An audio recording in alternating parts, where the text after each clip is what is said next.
بسم اللہ الرحمن الرحیم۔ اسلامی عقائد کا یہ تیسرا پارٹ آسمانی کتابوں سے متعلق ہے۔ آسمانی کتابوں سے متعلق ہمارے کیا عقیدے ہونی چاہیے، اس کو سوال و جواب کے انداز میں پیش کیا گیا ہے۔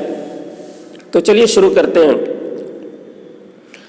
سوال نمبر 1، اللہ تعالیٰ نے کتابیں کیوں نازل فرمائیں؟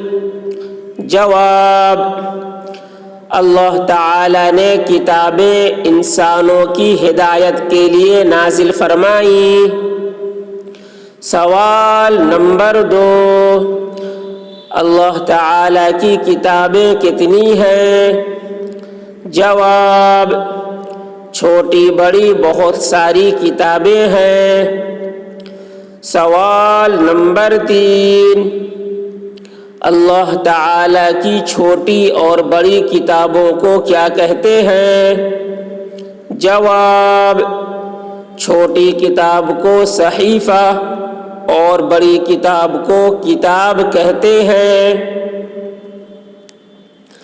سوال نمبر 4، 4 مشہور آسمانی کتابیں کون کون سی ہیں؟ جواب، توریت، زبور، انجیل اور قرآن مجید۔ سوال نمبر 5، توریت کس نبی پر نازل ہوئی؟ جواب، توریت حضرت موسیٰ علیہ السلام پر نازل ہوئی۔ سوال نمبر 6، زبور کس نبی پر نازل ہوئی؟ جواب، زبور حضرت داؤد علیہ السلام پر نازل ہوئی۔ سوال نمبر 7، انجیل کس نبی پر نازل ہوئی؟ جواب، انجیل حضرت عیسیٰ علیہ السلام پر نازل ہوئی۔ سوال نمبر 8، قرآن مجید کس نبی پر نازل ہوا؟ جواب، قرآن مجید ہمارے نبی حضرت محمد صلی اللہ علیہ وسلم پر نازل ہوا۔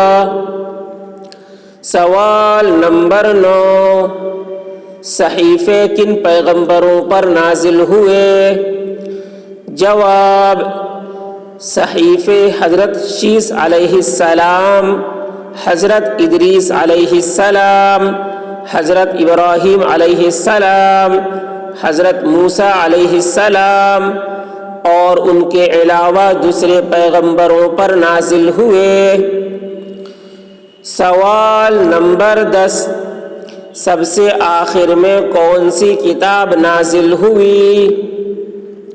جواب، سب سے آخر میں قرآن مجید نازل ہوا۔ سوال نمبر 11، کیا قرآن مجید میں کوئی تبدیلی ہو سکتی ہے؟ جواب، قرآن مجید میں کوئی تبدیلی نہیں ہو سکتی۔ سوال نمبر 12، قرآن مجید کی حفاظت کی ذمہ داری کس نے لی ہے؟ جواب، قرآن مجید کی حفاظت کی ذمہ داری اللہ تعالی نے لے رکھی ہے۔ سوال نمبر 13، آسمانی کتابوں میں سب سے افضل کتاب کون سی ہے؟ جواب، آسمانی کتابوں میں سب سے افضل کتاب قرآن مجید ہے۔ سوال نمبر 14، اب قیامت تک کس کتاب پر عمل کرنا ضروری ہے؟ جواب، اب قیامت تک صرف قرآن مجید پر عمل کرنا ضروری ہے۔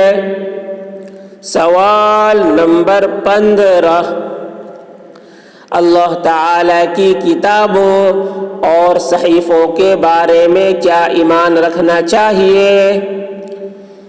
جواب، اللہ تعالیٰ کی کتابوں اور صحیفوں کے بارے میں یہ ایمان رکھنا چاہیے کہ تمام کتابیں اور صحیفے اللہ تعالیٰ کی طرف سے نازل ہوئے ہیں۔